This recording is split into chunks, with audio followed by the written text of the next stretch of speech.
ilk Ali ile ikinci Ali'ye dönüşme noktasında en temel nokta faktör neydi? Kürt öncülerini tanıdığımda gördüm ki ya öncülerimizde dindarlarımız varmış. Bunlar Kürdistan'ı savunmuş ve ben bunu sordum. Yani artık yanımdaki Türk İslam sentezcileri diye ümmet kardeşlerime tartışmaya başladım. Dedim ki kardeşim dedim bak Şeyh Said bir İslamcıdır ama Kürt ulusu için isyan etmiş. Seyyid Abdülkadir Nehri bir Seyit Şeyh'tir. Ama kendisi Kürt Tali Cemiyeti'ni kurmuştur. Şeyh Ubeydullah Nehri bu şekilde Gazi Muhammed Kürdistan'ı kurmuştur. Bunların hepsi dindardır.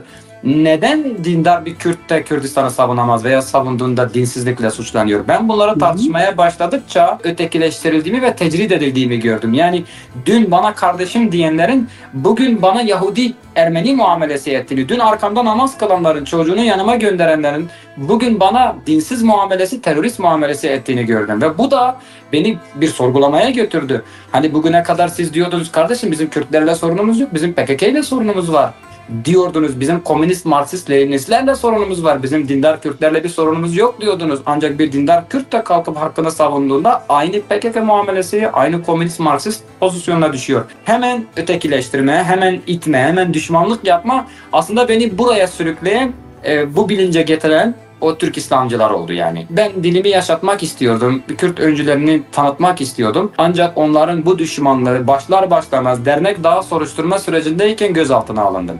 Mazlum Doğan'la ilgili Diyarbakır cezaevi ile ilgili ben bir yazı yazdım. Mazlum Doğan gibilerin ismi geçtiği için örgüt propagandasından gözaltına alındım ve 1 yıl 3 ay ceza aldım. Konya'da sıkıştırıldım. Yaşam hakkı vermediler. Benim yerimden çıkardılar, evimden çıkardılar. Kiralık yer bulamadım. Kaçtım İstanbul'a geldim. Daha düzenimi kurmadan bir daha gözaltına alındım. Cezaevine girdim. Bu sefer de Ümit Özdağ Şeyh Said'e hakaret etmişti. Biz de bir basın açıklaması yaptık. Seyyid Rıza Şeyh Said'lerin posterlerini Esenyurt Meydan'da açtık Kürdistan bayrağıyla. Bu sefer tutuklandım. 2 ay cezaevi yattım. Çıktım. Yine daha toparlanmadan bir daha aldılar. Bu sefer röportajdan örgüt propagandasına bağladılar. Yine 10 ay kaldım. Bunların sürekli baskısı beni biraz daha araştırmaya, biraz daha bilinçlenmeye, biraz daha sorgulanmaya ve kafamdaki tüm soru işaretlerinin cevabı oldu bunların bu faşistliği, bu ikiyüzlülüğü, bu münafık Türk İslamcıların. Ve ben diğer dindar Kürtlere de diyorum ki olabilir belki ben yalan söylüyorum. Sadece deneyin. Bakın bir dindar Kürt dene, sadece deneme amaçlı yap. Git bir tane Türk İslamcıya daha düne kadar sana kardeşim diyene de ki kardeşim senin devletin var benim niye devletim olmasın?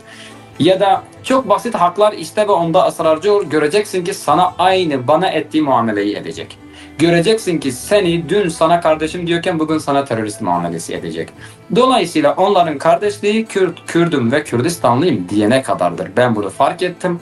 Benim uyanışıma sebep olan onların ikiyüzlülüğünün aşikar olmasıdır.